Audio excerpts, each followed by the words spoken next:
when you go to the US, think big. That's how a lot of Dutch companies, they are not thinking big because they're not used to big. So don't do things small.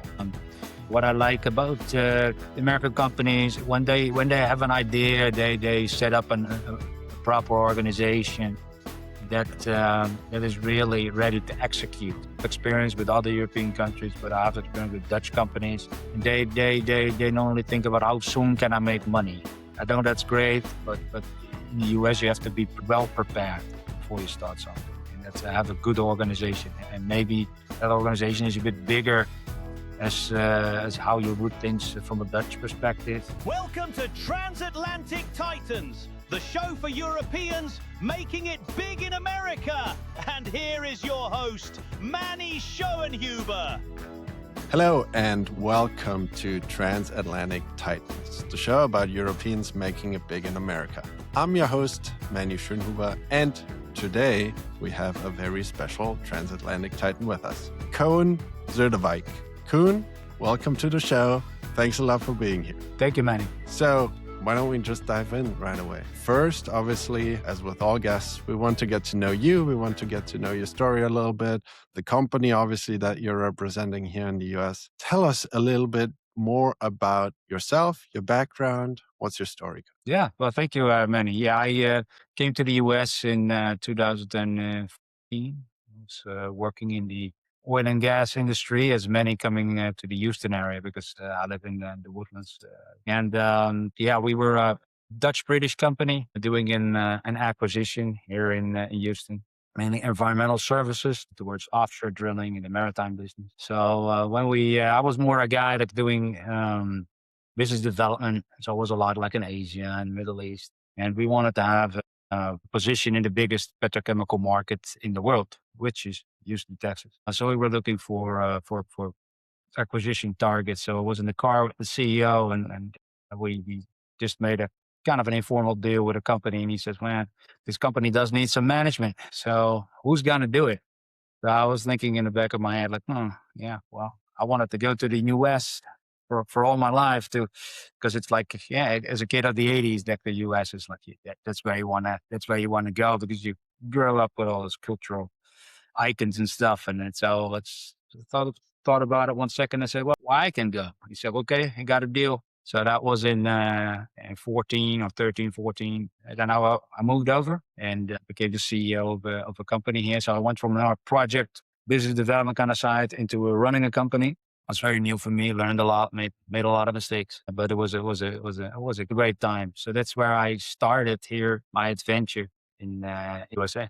So my background is I did Erasmus University in Rotterdam. So I did economics and traveled all the world, sales, business development before I came in the oil and gas maritime business. Yeah, that's a bit how I came here. Currently, I'm the CEO of Spack International. So it's a totally different business. I'm in oil, but not in black oils. We're in vegetable oils. So from petrochemical, I moved to the food industry, and I did that in 2019 after our business in the US was acquired by a big Indian company. After a couple of years, I decided let's go on another adventure. So I started a company here together with a producer of vegetable oils. Out of the Netherlands. Well, that's awesome, and quite a few things to unwrap here a little bit, because not only did you start out in one type of oil, now you're continuing in another type of oil. So I think you found your niche, but as with so many other guests, and frankly myself as well, our last names and first names sometimes even also give it away. So you mentioned you're from the Netherlands, right, originally? That's correct, yes. Yeah. And how has your name in the US been Americanized? That's a long story. So my if you have my name right in Dutch, it's Koen, and especially here in the South, Koen can have a negative association for some people. It has to do with the past. Some of my employees say, "Well, it's a bit of a funny name, right? It's not a bad name, it's a funny name." And pronouncing it was also sometimes difficult for people. We made it color, and that's how everybody calls me. And I expect that whenever you're on the phone with somebody, you do have to spell your last name out for them, right? Yeah, it's a difficult one. It's a Zuiderwijk in Dutch, and most people here call it the Zuyderwijk or Zuyderwijk. It's always a good opener, especially when you're on a trade show or something like. What is that for kind of name? And it gives a story to tell, and as you know, people here in America are always very interested in.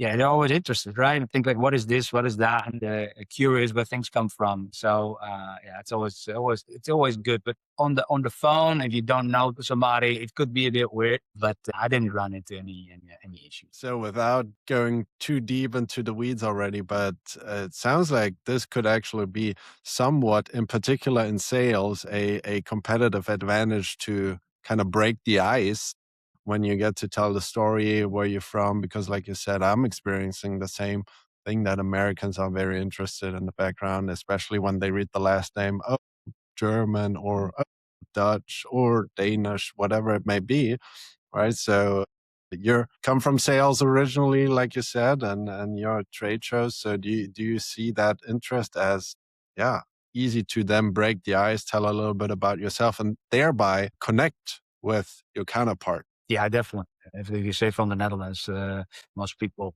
they've been to the Netherlands, or they have some story about the Netherlands. I would say the same with I think with Germany. So it's there's always this connect, and people have a certain idea.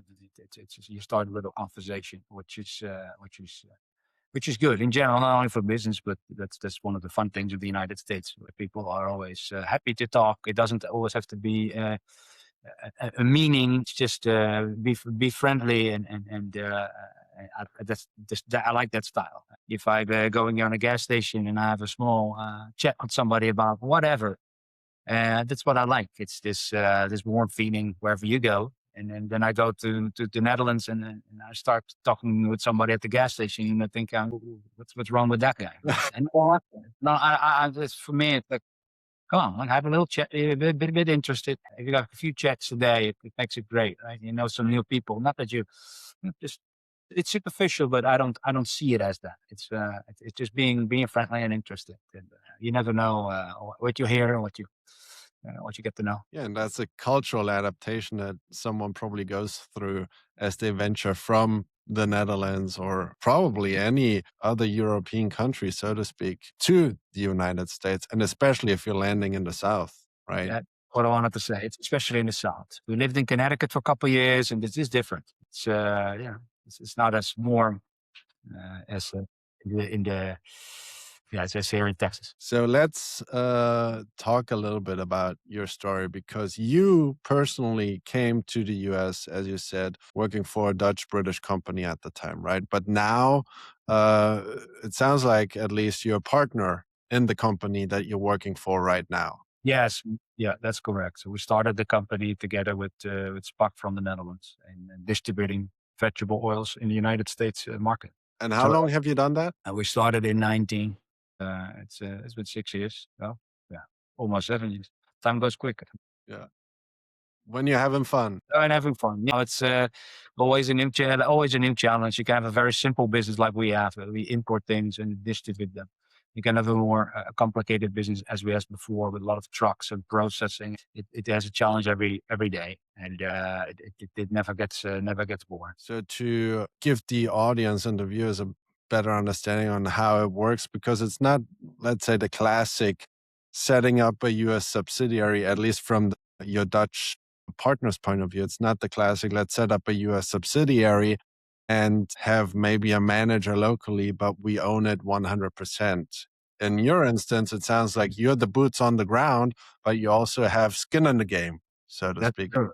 That's true. I think you should, especially with European companies, especially in a smaller range, small to medium companies, that's equity is always a good thing to retain people and to make people motivated.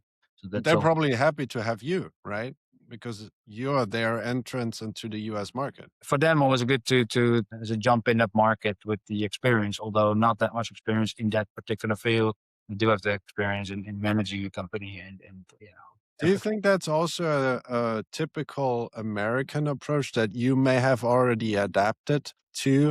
Because if you're a very good salesperson, at least from what I see with my clients, the American sales force doesn't really care whether they're selling vacuums or medical devices or any type of other machinery, so to speak. They know their skills, they know they're good in sales. So maybe is that one way for you to already Americanize a little bit to say, oh, I was in the petrochemical industry. Let me sell some vegetable oils now because I have the network. I know how to deal with the Americans. Do you think you would see that same openness in the European market? A good question, Manny. If you're good at sales, you can land anywhere. And I won't say I'm a 100% sales guy. Let that be clear.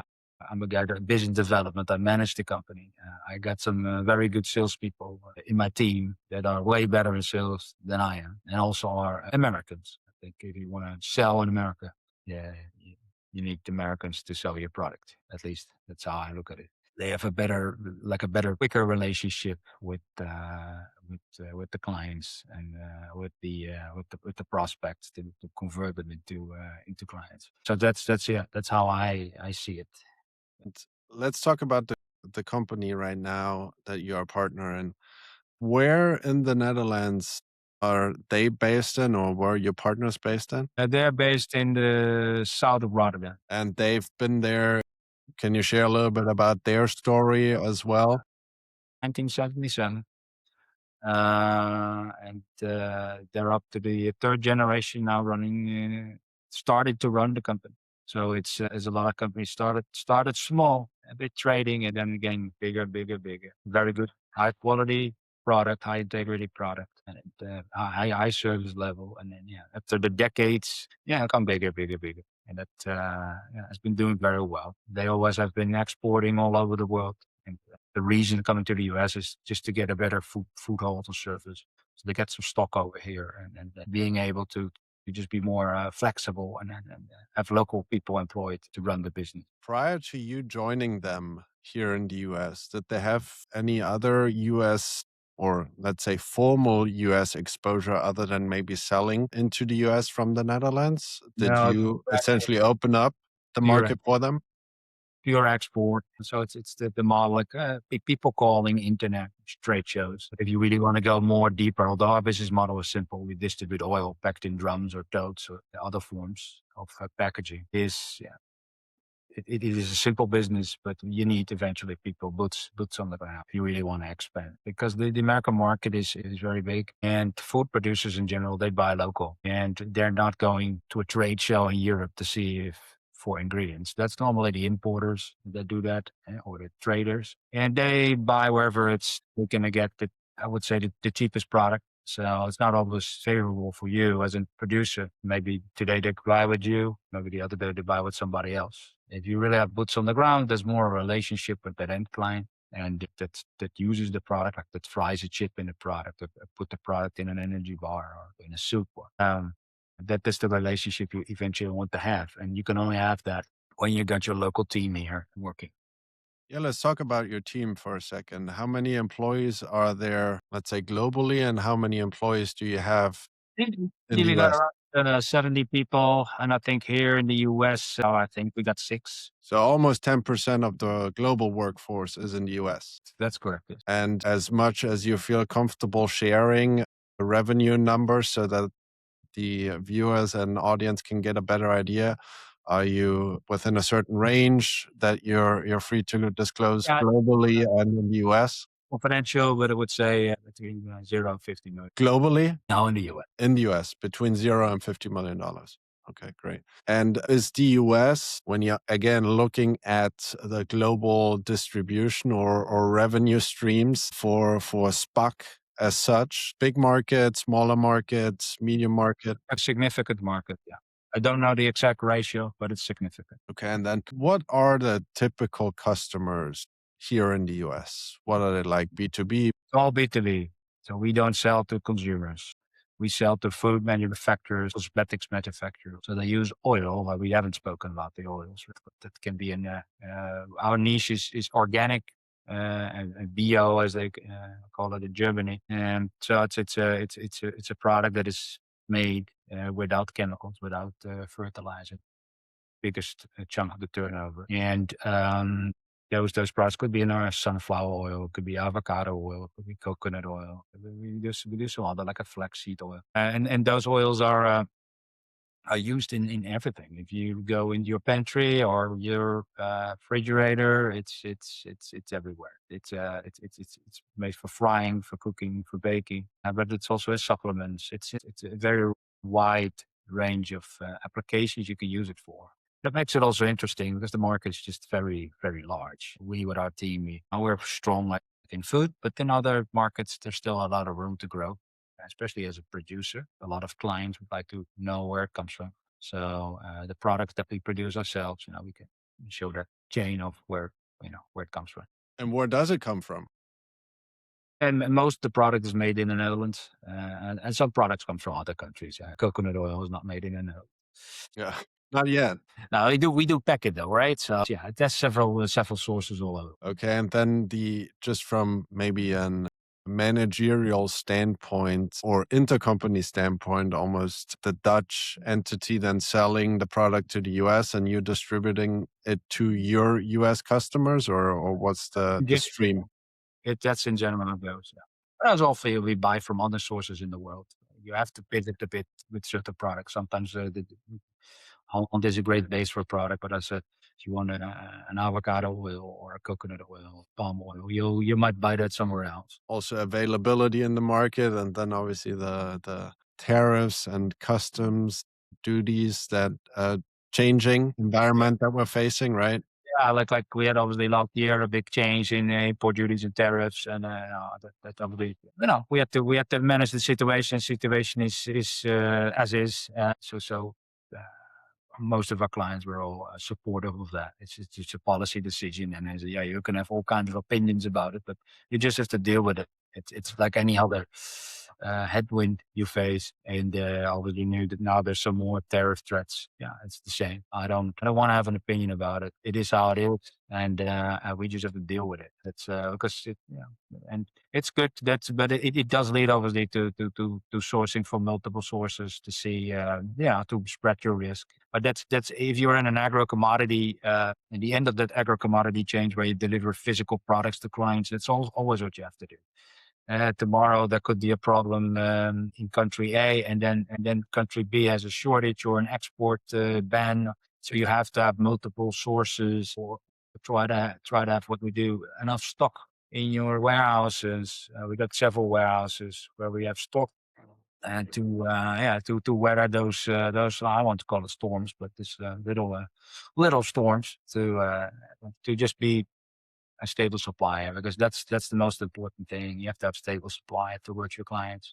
They don't like, well, then you can deliver, then you can't deliver. So let's talk about that, because you already mentioned, of course, your headquarter in the US is based in the Houston area, but you also mentioned the proximity to your customers being key in your business. Where are your other warehouses or maybe even employees here in the US located? Spread out the US, mainly in the East Coast, and that's why we also started. Personally, I always lived in Texas. We went to Connecticut for a couple of years too, because that's where our focus was. But I just miss Texas. It's just different. I like it here. There's the energy here. And so we moved back, and that obviously COVID helped, because everybody works from home. So it doesn't really matter where you are. And a flight to Boston, where most of our people work out of, it's not too long. So with our distribution, is in that area. Well, you mentioned something that is not really at the forefront of a lot of Europeans, that you actually missed Texas when you moved away. Or not a lot of Europeans, when they think about a US expansion, unless they're maybe in the energy industry or the medical field, or now maybe space, are thinking about Texas first. Why is Texas such a special place for you, I guess? Why does it make sense for the company? Because obviously I didn't expect to be here for over 10 years now already. And it was certainly not on my map when I decided, okay, where am I going to go as I come to the US? Can you talk a little bit about that and maybe the business environment, overall environment, and you called it energy here in Texas that makes it special for you? Yeah, there's just it's obviously the energy. Well, we talked about it earlier. The weather. There's always sun in Texas, and that gives me always a good mood. And if you then talk to the folks up in the East Coast or up in Europe, and it's the fifth day already of clouds, and not even talk about temperature, but just the sun, Texas skies. It gives you a lot of energy. It's always I think that's a positive thing. It can be hot in the summer, but really get used to it.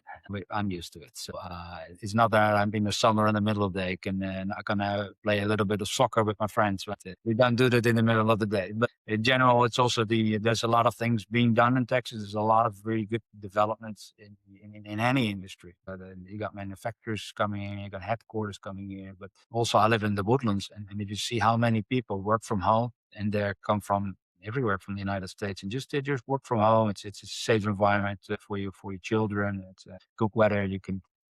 Kids can bike to school here, so it's good to live to live here. If you go to Connecticut, there's a lot of positive things, but it's all little towns. You have to take the car for everything. It's a bit it's different. The people here in Texas are just more open. As I said earlier, like, and they're open for a chat, but it's easy to make friendships. I seem always to be in a good mood. I sometimes need that as a Dutchman, because Dutchmen are some a bit complaining. I never text and complain. I always say they always go for it. They always have this positive spirit, and that gives me energy. You need that. So that's what I like about it. It's a good place to live. It's a good place to your children grow up, and there's a lot of opportunity. It really is moving. It's moving forward. So that's a good thing. Yeah, let's get back to the business product company environment for a little bit, because what I think makes your industry special and what is maybe, at least I see from other clients that are producing certain goods for the food and beverage industry, that they sometimes underestimate the regulation that's associated with it and the differences in states in the United States, right? When you're trying to sell a product that is ultimately used in the food industry, for example, in California, it's very different from trying to sell it in New York or Florida or Texas. Any exposure that you've seen there as part of your business? Well, we sell refined oils, so it's a bit different if you're selling other products. So in general, we don't see big differences between the states.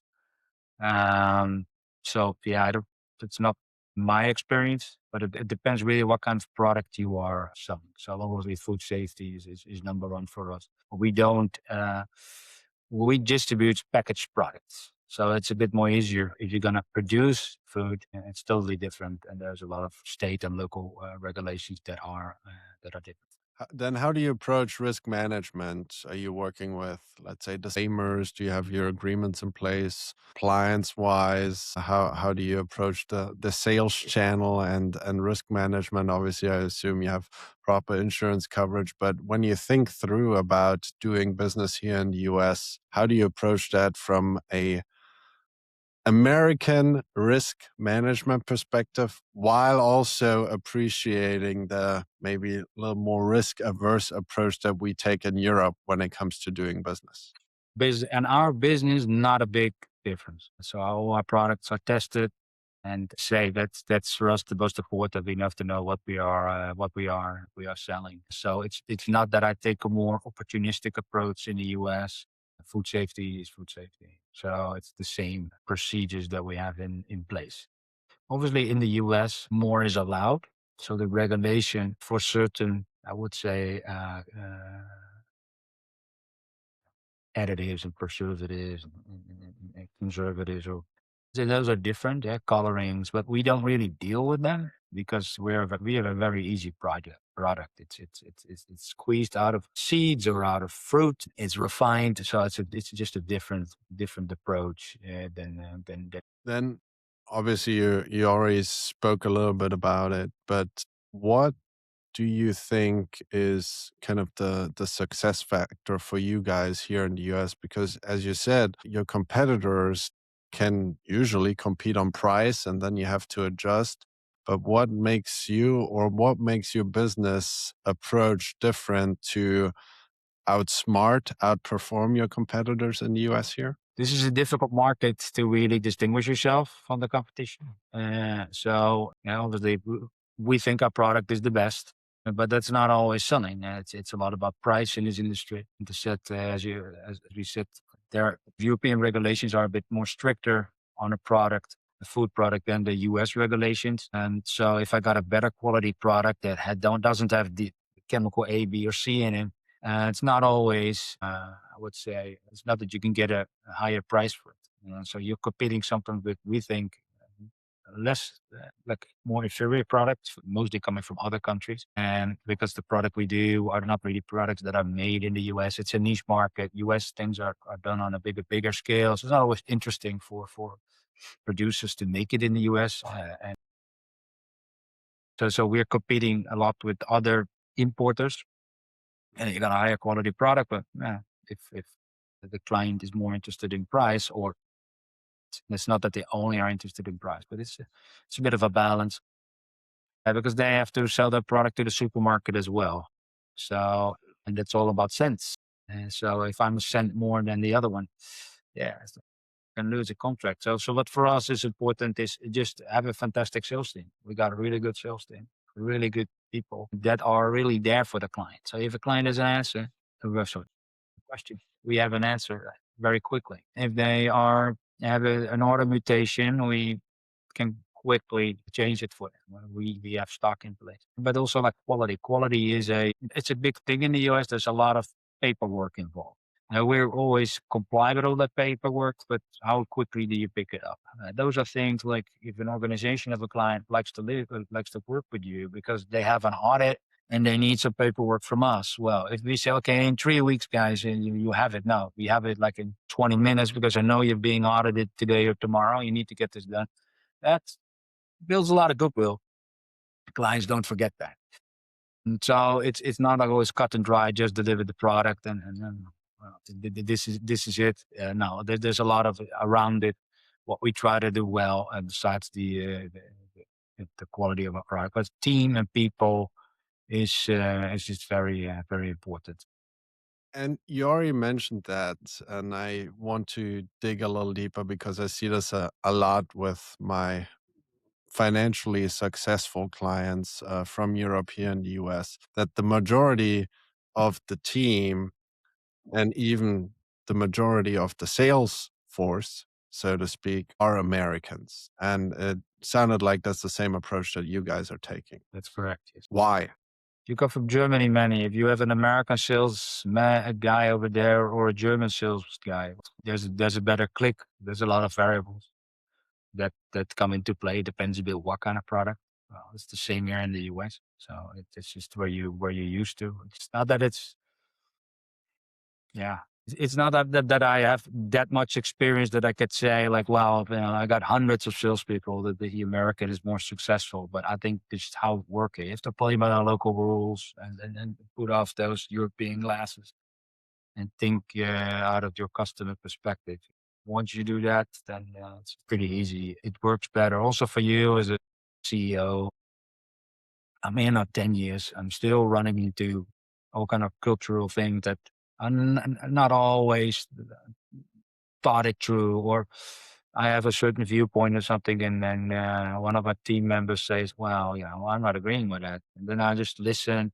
And then, okay, yeah, you're right. I saw that wrong because I have my Dutch glasses on. And it still happens to me every day. That's why that team is so important. There are good people that are awake and are sharp and have that local perspective. Yeah, we just you have to think that we are an American company. We run it in an American way, and that's you need American people. Do your partners in the Netherlands sometimes struggle with that approach? I have very good, fully understands that. So I'm blessed with that. That's the case. I heard from sometimes other Dutch people here that their management in Europe is sometimes have too much these European glasses on, and it can, sometimes a struggle to explain things, how things are.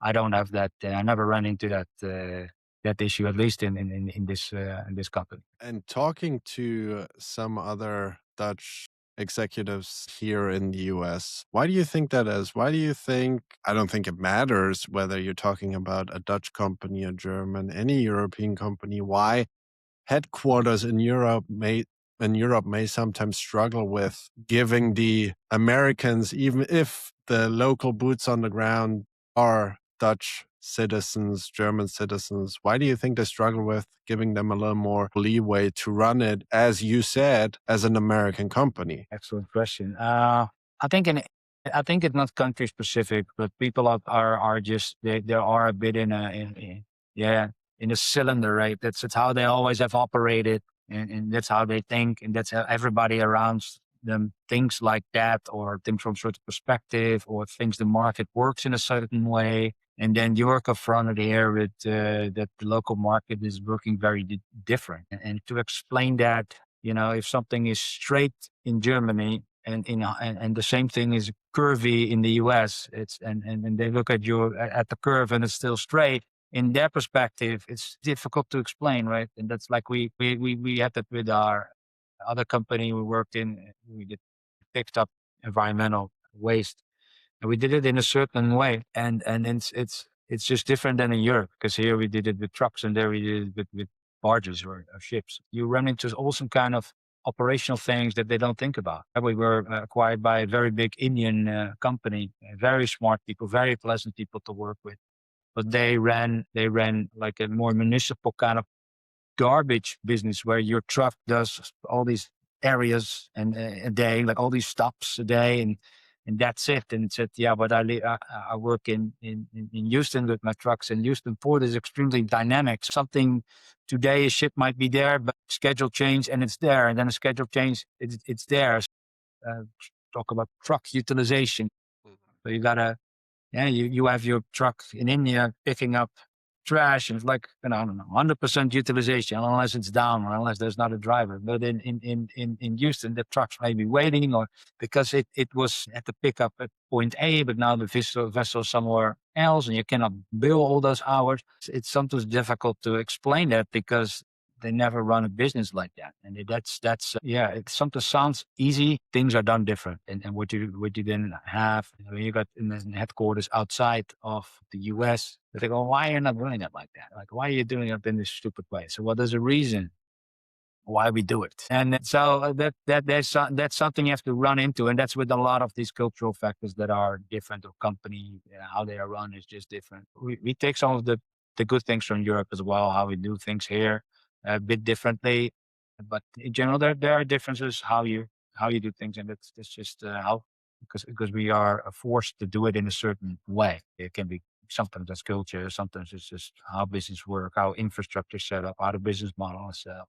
Like this company is pretty simple, but there are companies that are far more complicated, and then you can run into issues with the bad company. Let's talk about those good things from Europe that you may have just mentioned. What are some components that you guys are familiar with from Europe that you brought over to the US, literally or figuratively, to use in your American business ventures now? It's it's a bit personal, and it's a bit, more cultural, but just how you manage people. So America, things are pretty well organized, and sometimes strictly organized. I give the people more responsibility and let them figure it out a bit themselves. And I don't like too many rules, as long as there's performance. So you could that's a bit more. The Dutch style is management by objectives, they call it. And, you might have had that 20 years ago at the university, but it's true. Like, I just look at the results, and if somebody has to go to the doctor for something, I'm not going to write that down. And if somebody has some personal issues for a while, I'm not going to make a problem out of it. In the US, things, if you're a small company, big company, the organization is different. So that organization can be a bit more harsh and a bit more strict on things. That's how things are organized, because even the small companies are in general organized well. and organized as a bigger company. So I understand in the bigger company you cannot always do that kind of thing, but you see that there are also smaller companies. It's a quick. If you have the I think the person that was in your other podcast, the hire and fire. It's like it depends on your industry, but I'm not like that. I give people a lot of chances, and even some people have their ups and downs. But again, if you're a big company or you're in production and you got like 200 employees, it's maybe a different approach. I personally don't have the experience with that, but that's how I do things in smaller companies. You have to operate as a team. Yeah, be good team member.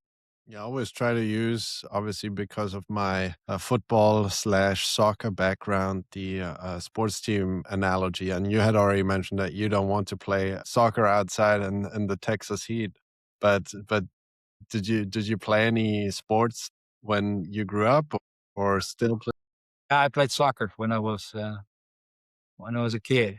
I was So- not really good at it, but I liked it. I think it's a great and easy sport. My youngest son plays soccer. He's a goalie actually, but my oldest, he plays football. He plays regular high school football, and then in the winter 7x7 football, which was more like a flag kind of football. It's football special. That's one of those things the first 5 years I didn't understand anything of it, and now I really like it. So that's the same. If I ever speak to any American, most of them, and I see soccer, it's so boring. Like that because they didn't grow up with it, right? And that's the same with us with American football. We don't understand it. But once you understand it, it's a really cool sport, really spectacular. If you see what these guys are doing on that field, if you just think about it, how they run and how they tackle, and the athletic ability that they show, amazing. Obviously, we're all watching football now because they got the Super Bowl, at least the semifinals coming up. So it's exciting. Pity that the Texans lost yesterday. It was cold in Boston, so I think they were not used to 6 inches of snow. But I would agree with that. But do you also think if we're trying to advise Europeans also on the Americans when it comes to their sports enthusiasm, I always say it's really easy to connect with Americans, whether it's your customers, business partners, whatever, over sports. Do you also experience that? You already mentioned they enjoy talking about your heritage, your ancestors, just by looking at your first or last name. Sports, do you see this as another network builder, relationship builder? Yeah, it's very important. Obviously, I like to watch football, but I'm far from an expert. And so when I then talk to my team members, they know everything about it. They look at a game and they can, same as with my son, and he grew up here, like, he looks at a game and they understand all the technical details, and I don't have a clue. It's just cool to watch and it's exciting. And that's like with football, there's a lot of little details going on. Then they have a coach for offense, for defense. There's so many people to basically have a team play. People involved have a team play. So I think I would never really understand it that deep. So sometimes I run into that. Like it's difficult to have a grown up discussion about football with me because I don't know enough about it. But it is like, yeah, people are very enthusiastic to talk about their local team or their university team, which for us as a European is like very new, right? Like I'm going to university in Rotterdam. We didn't have I was in the rowing team, right? That's the only team they had. I mean, they didn't have like the university football going on, which is also something that's getting more and more popular. It's a different kind of football, but in most cases more happening because it's very professional, but it's just a bit more open. What happens, like in your professional football, they're so good that opportunities are less. There's more happening, I think, in college football, and then people cheer for their team where they studied. And in the beginning, I didn't understand that, but now I can imagine it's a cultural thing, and it's very important. And once you're here long enough, you start to understand, start to enjoy it. But it's less than like if you, like in Germany or the Netherlands or the UK, where you got your local soccer team, and it's more like it's really focused on the city or the town where you come from. It's just different. It's the same feeling, but it's a different how it's applied, I guess. Yeah, and I think that's a segue into the next segment of the show, which is called the Core Four. So these are really the same four questions that I ask every guest on every episode. And I can't wait to hear your answers to those questions. And Next up, the Core Four. the first is really about challenges. So what are the biggest challenges that you company have faced in the US market so far, and how have you overcome those challenges? Yeah, the biggest challenges I think were the tariffs last year. It's something completely new where we never dealt with, and something we had to deal with it in a pretty short time frame. Yeah, it's just you have to sit down with all your clients and explain what the situation is, and explain what that like our margins are so thin that we cannot afford them. So eventually, for us, it's not a nice situation, but also for the client, because sometimes they have to go to their customers. Like if you make a candy bar and you have to go to Walmart and say, "Okay, it's just a small margin. I cannot pay that tariff." So there has to be you have to come to a joint agreement how you get who's paying what. And now it's less difficult because now these tariffs are in the price and it's just the market price. And either the value chain absorbed it or the producer lowered the prices. So it's one or the other. It depends per product what happened. So that was for us. It was new because it was not. You always have issues, right, to solve. But then you got one issue and it's for all your customers. And that was a big thing for us. But yeah, our team, our clients, we picked it up in a great way. So that was a big challenge. I also think we faced challenges. We had the COVID-19, we had the supply chain issues, we have the Ukraine war, which was a big influence on products not coming, or especially because a lot of seeds we buy for our products come out of Eastern Europe. So we're not even trucks to move the seed. Couldn't be barging. That was a big challenge. In the US, you have to always turn things a bit around. That's why I like it here, because from a challenge, people can make an opportunity. That's what this country is about. You have to pivot and be quick and don't stuck here. Don't be stuck with your mind in something. Oh, well, what we gonna do now? How can we turn this around? So we started to source other products. In the beginning, we were only doing organic sunflower oil. Well, that's a bit risky. And now we do half of a turnover is other products. We're now introducing again other products. That's how you can pivot in a situation like that and turn it around. Deal with the challenge, but see if there's other opportunities as well. Eventually, you need to earn money and you have to pay your cost and have a little bit of profit, and you can do that in many ways. So that's one of the challenges we had. And if you told me like 6 years ago, well, that's all coming your way, I was like, wow, why don't you have to the CEO somewhere? You just have to deal with it. And one more, because a bit more functional challenge in the US, I think it's people underestimate how big the country is, and there's a lot of states and there's a lot of different regulations. That for me was also a wake up call. Like it's not like I do something in Europe and it's I sell something in the Netherlands and I got this tax or like a corporate tax and I got the sales tax. So now here there's a lot of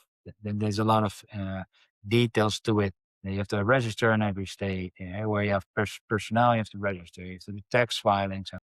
That's one of the things. We got a very good actually German accountant, and that is very what do you call it in German, gründlich. I think it's very they're very good, and we're very happy with them because they have you have to have your ducks in a row. That's well organized. And you manage your risk. So that's a bit of a challenge as well. Not like something that comes out of nowhere. It is there, but you do have to organize that in a correct. Let's talk about some of the lessons learned maybe now with the knowledge that you have today. And if you were in a position to be able to go back in time, what would you do? What would Spack do differently regarding maybe starting up in the US, entering the US market, doing business here, or even entering into this partnership that you have with them? Any suggestions, any lessons learned there that I think I should talk about the partnership, but I do think that when you go to the US, think big. That's so a lot of Dutch companies, they are not thinking big because they're not used to is it big. So don't do things small. What I like about American companies, when they have an idea, they set up a proper organization that is really ready to execute. I've experience with other European countries, but I have experience with Dutch companies, and they normally think about how soon can I make money. I know that's great, but in the US you have to be well prepared before you start something, and that's have a good organization, and maybe that organization is a bit bigger as how you would things from a Dutch perspective, but facilitates, like if you got a sales staff, you want sales to sell. In the like when I started, it's like I have to do everything, and that you see that with other companies. So they have a guy selling and doing the finances, doing the logistics, doing whatever. And we say, well, there's not that much to do right now, right? So you could do all those things. That's how I've seen some Dutch companies really go wrong. They get a person out of the Netherlands here, and it starts to gain some traction, and before you know, they're burning out because they're working. Yeah, they're not working. It's not that always they work too many hours, but they do too many things, and then the focus is not there, and then they make mistakes. So think big. It's a big country, and and the ramp to profitability take a couple of years to do that, and not we invested now this year, next year we have to make money, because when I started the company in the Netherlands, from day two we made money. That's a mentality I think you should avoid.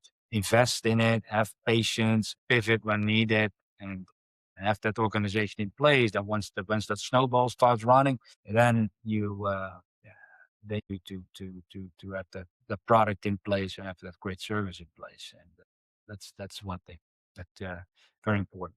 So let's go to the third question of the core four, which is all about the future outlook. What's the company's outlook for the future, or let's call it vision for growth in the US market? Because you just said to be successful, and I fully agree with you, you have to think big in the US. That's correct. Yeah, for us, that's Spack in North America. We would like to grow further with the organization. So got more salespeople on the ground. One that's enabling us to go into other markets. There are very specific markets where we are not that strong yet. I think, for example, as a pet food or a baby food, very specific market with specific requirements that you need to have sales managers really be able to focus on. So now we're more focused on current customers, any leads, but not really into specific segments where there are also more product knowledge required. So we're definitely looking at setting up our own a quality department over here to be faster in responses and faster in facilitating customer inquiries and requirements. Obviously, we do have a quality person here, but more have an own lab and be able to source more from other sources. I think you start with plugging your own product, but then there's so many opportunities. So one thing is getting products from other countries, but very important also a domestic product. Definitely, domestic product is getting much more interesting. Because of the tariffs, there's a price advantage. Normally, our products we have are always a bit more expensive in the US. An agricultural product it has to travel big distances in the US, so it's expensive. To make an oil, you cannot have one farmer. You need 100. But those are things more that vertical integration, getting a more American product made here, and that is something we're definitely looking at. And also another thing that we do a lot of packaged product, but there's also bulk product. So you can also, if you got a big chip fryer, you can send products in bulk. That's also something we're definitely looking at. Not something we think it's going to happen soon, or I don't know how we're going to do it. Maybe we can partner up with people. There are opportunities there to increase that volume, increase the product portfolio, and see if we can source from other sources, including domestic products. I like it. That's great because you can hear the vision. It's not like you're satisfied yet. So I'm sure your partners in the Netherlands are also very happy with you when it comes to that. So let's talk about those success factors, which is the fourth and last question of the core four. What do you, as you sit here today, think sets successful European companies here in the US apart from the quote unquote not so successful ones, or the ones that never really reached their full financial potential that they have, or even worse, say the US is not for us and then they return to Europe after a couple of years? Yeah, do your homework. So don't just jump in. Unless there are sometimes clients that they have a customer that wants that product, and that's how they got sucked into the market. But in general, people see a big market, they think, well, this could be something. But I don't know how it works over here. Do your due diligence. Take the time and do it yourself. There's a lot of people. They got all kind of advisors, and they're just working for hour. Try to really, or work with somebody very close, and with US actual experience in not in maybe in your market, but experience in the market in general. That this is like, see at least 5 or 10 or 20 years in the US. Understand that I have made mistakes, because mistakes you make and things cost money. And if you try to work together with that kind of person to really fully understand how the product you or service you want to sell, how that is currently done in the US and where it's going. Because I did it a couple of times, but figuring it out while doing, and sometimes it's an expensive lesson, and you don't want that. So take your time, think big. Once you think, I want to do things in a certain way, don't think too small. Never go into the market with a small budget. Understand that European salaries are half of the salaries as they are in the US. It's not that we're all crazy rich here. It's just because things cost more money. I see companies hiring people. So you cannot have a good person for that money, right? And then they go to one sales manager, two sales managers, and then they say, well, the market's not ready. No, he didn't prep it well. So try to pay a bit more for really good people, and say work with US salespeople, and maybe a Dutch manager that you have that connect, right? And just give it, and then try to put off those European glasses. It's not how it's gonna work in Germany or in Holland or Italy. It's done. Every country is different. So try to understand that and try to really put time in it, and take that horizon far. Don't run out of money. So a lot of people run out of money. The first couple of years, for some, they don't find the traction. Things. I've seen oil and gas. You have a lot of European technology. I've seen it cost 10 years before they got the first order, or 10 years after they did their first few test orders, then they got a new technology in. And because things are done differently here in the US, especially like the oil and gas, a lot of great technologies out of Europe. It takes time because things are done in a certain way, and there's a reason for that. A new technology is not always gonna change that.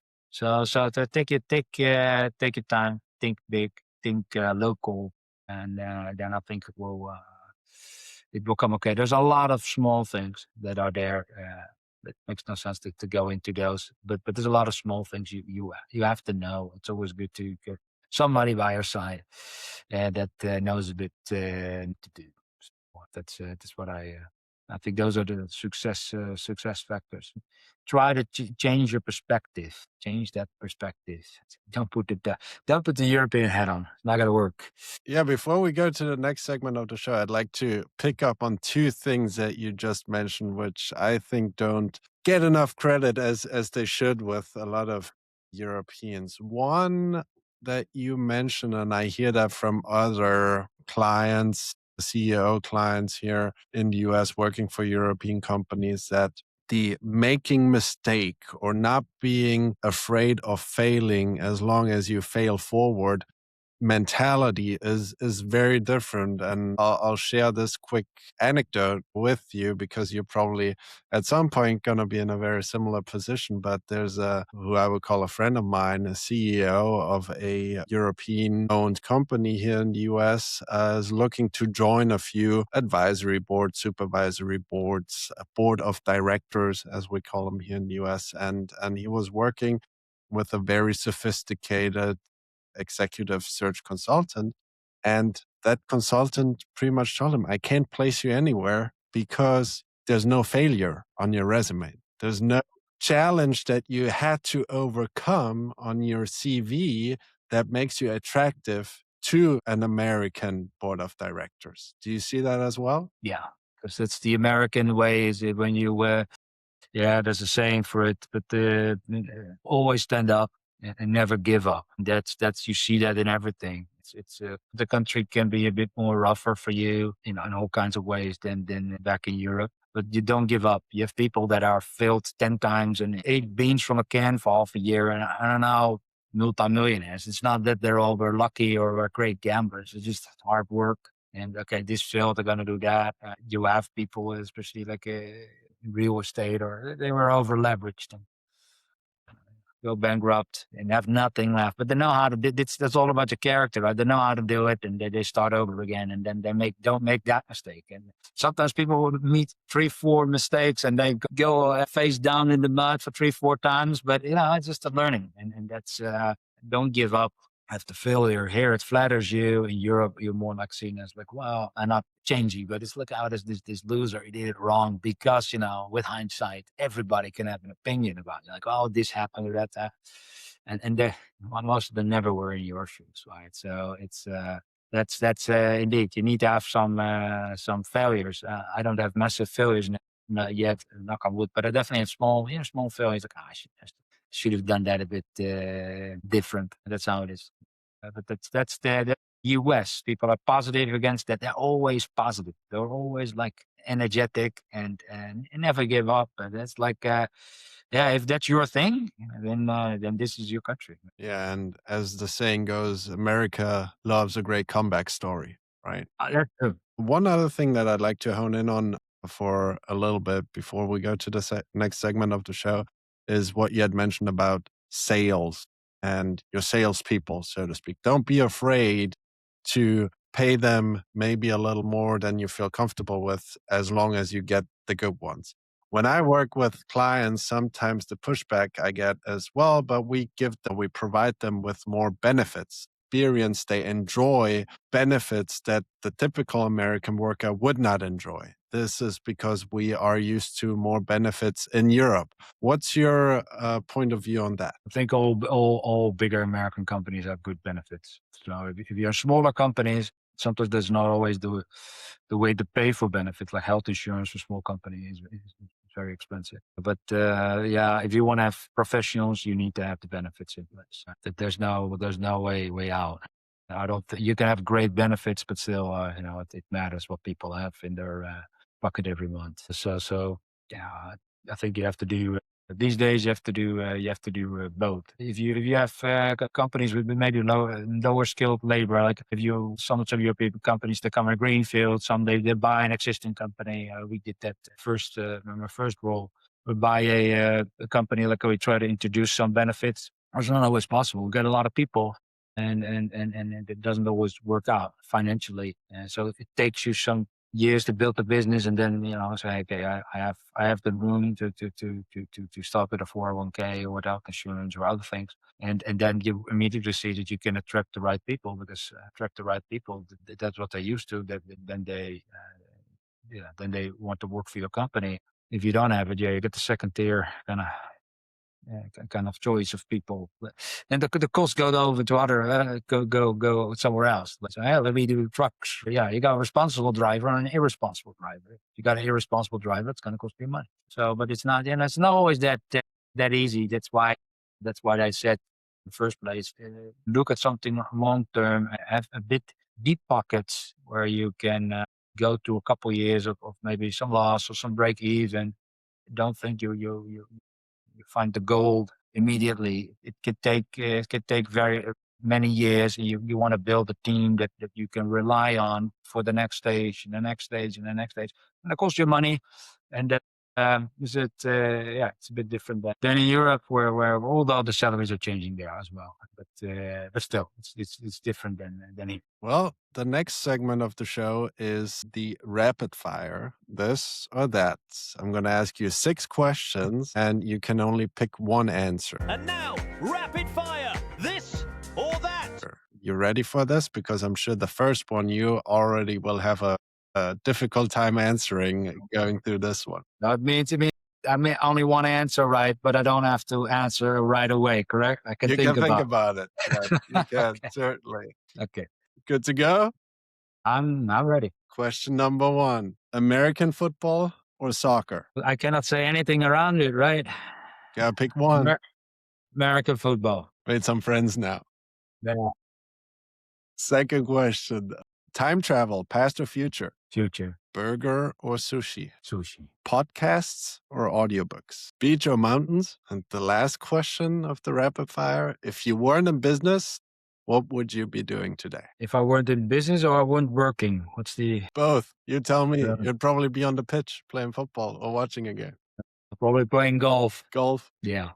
Well, that actually gets us to the final segment of the show. And one question I'd like to ask is whether there have been any special partnerships or collaborations that you've enjoyed over the years in business that really made the US venture a success so far, or continues to make it successful for you. Yeah, I think it's definitely when we did the first company, when we bought the first company in 2014. I worked a lot together with the CEO. Yeah, I was new to this, and I was Dutch. And Dutch people, as you know, many can be a bit rude and a bit direct. And it's not meant, but it's done on purpose. But it's just something how they are. They're just pretty straight shooters, pretty fair. So he ran that company for maybe 10 years, and then I came there as a bit of a young gun, already knowing everything better in my European perspective.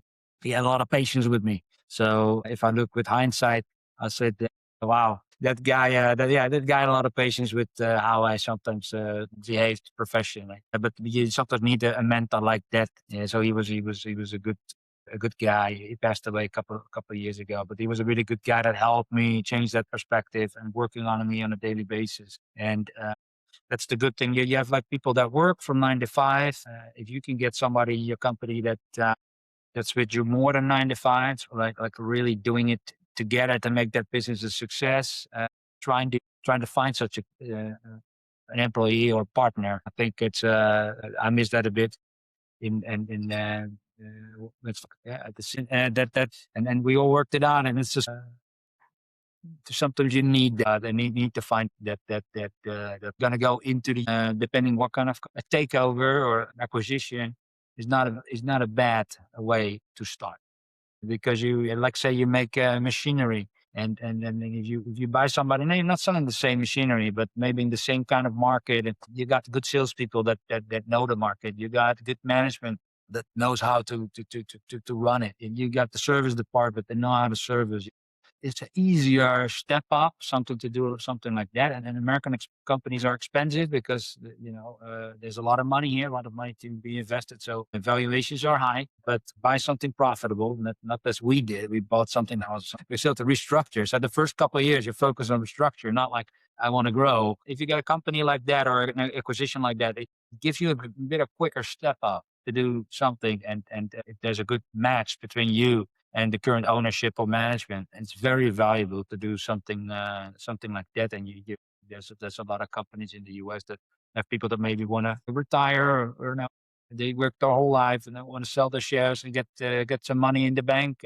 And that's an opportunity for European companies a lot. Like they sent one guy in from Europe that may be the youngest guy or the guy that's crazy enough to go, and then try to figure it out along the way, and then it doesn't become a success. And that's because the thinking wasn't there, the resources weren't there, and you can avoid that by jumping already on something that's running well. That's definitely an advice, and that's what you asked. What I learned was important for me. That company learned me everything, or a lot, I would say. So if you're talking about your business and thinking about the skills that you need every day to successfully run it, if you had the superpower to instantly master one new skill specific to the American market, what would it be? What would be super helpful to you right now so that you know if I had this right away, I'd take it even further to the next level and continue to fulfill the vision that you've already described? Well, I think I need 2 superpowers, but maybe more. But I will look at it 2 ways. It's more like an outside superpower and an inside superpower. I would love to be a like an IT whiz. So if I could put everything together very quickly, nationwide, I think I could automate 60% of the work, and basically have sales only doing relationship management. So that's a superpower. But the other, I would like to be the I don't know, having some what's it called, radio beam in my head that I could connect with everybody in the industry in one click and tell them how great we are and how good we are, and you should do business with us, because it takes a lot of effort to do the networking and get to the people that are the decision makers. If I had that scale, that super networking kind of scale, that would help me a lot. It saves me a lot of time. But unfortunately, it's not the case. Rest assured, I think that's the one skill we're all looking for, right? The one superpower. Yeah. But if you then think about one thing that you really love about doing business here in the US that may be just different from Europe, in your opinion, what's And people are always open to hear your story and talk with you. That's a bit different than I think in Europe. Here you can talk with everybody, you can meet everybody. It's the access is. So speaking about access, if our audience, if anyone watching us today would want to continue the discussion with you and maybe just pick your brain a little bit or even do business with you, whatever it may be, how can they connect with you? What's the best way to reach you? First and last name on LinkedIn, and they can send me a message. So great. The easy way. We'll put that in the show notes as well, your LinkedIn profile. And to close things out, really only 2 more questions. Do you have a personal quote or motto that you go by that drives you, that gets you out of bed every morning and gets you excited about business here in the US? No, if the sun shines, I'm happy. I know that feeling, I'll tell you that. You know what I mean, right? So that gets us to the final question. What is something that currently excites you, that you personally enjoy right now? Can be something that has absolutely nothing to do with business. You already mentioned American football. Race bike. A race Road bike. Road bike. A road bike. Okay. Yeah, I mean, I gave myself a nice present. I really love it. I was biked on a normal bike, and now I bought the best bike with all the sensors and stuff. So I like to bike a couple times a week to just clear my mind. 3-4 hours here in around the Woodlands of Montgomery County, and not even music on, just nothing. Just in the beginning, you still think like 20-30 minutes about work and things you have to do or things that are pressing, and then after 30 minutes, your thoughts go everywhere. And I think that's it can be hectic here, especially if you run a company. But don't forget to take time, and also say this to my team, right? Like, hey, if you take a couple hours off, you put your mind to something else. It's very important to always keep looking at a certain perspective. I think like a problem can be right in front of you. It could be very, very big, or it's like, oh, what am I going to do now? This is the end of time. Just put it in perspective, and you will find a way to solve it and get better. I think that is also the US way, because people are always positive, always. I don't know where they got it from, but I love it. Like, always positive, always see the opportunity. We deal with it and we get on, and not staying depressed or in a corner. Like, oh, I'm gonna no, everything's solvable. There's always that sun's always shining the next day. No worries. So that's my recommend. Get that time off sometimes. Do a little bit of biking, a little bit of running, a little bit of the gym, and try to be relaxed. It all will be all right. Koen, Koen, thanks a lot for joining us today. Of course, I wish you and Spack or Spack International nothing but the best for the future. I hope the audience enjoyed it. Thank you. And I cannot wait to do a follow-up episode in the future and hear what's next for you guys. Thanks a lot. Thanks a lot. Thank you. Wait, before you sign off, there are a few in-person events I will be presenting at soon. On February 5th, 2026 in Stuttgart, on February 11th, 2026 in Cologne, and on February 12th, 2026 in Frankfurt, all of course in Germany. Please consider registering, and if you do, please reach out to let me know. There's nothing like meeting in person. The registration links are in the show notes. And of course, if you enjoyed the episode, please subscribe to this channel and share it with your friends and family. Also, please interact with me by liking my episodes, or better yet, leave a comment and review.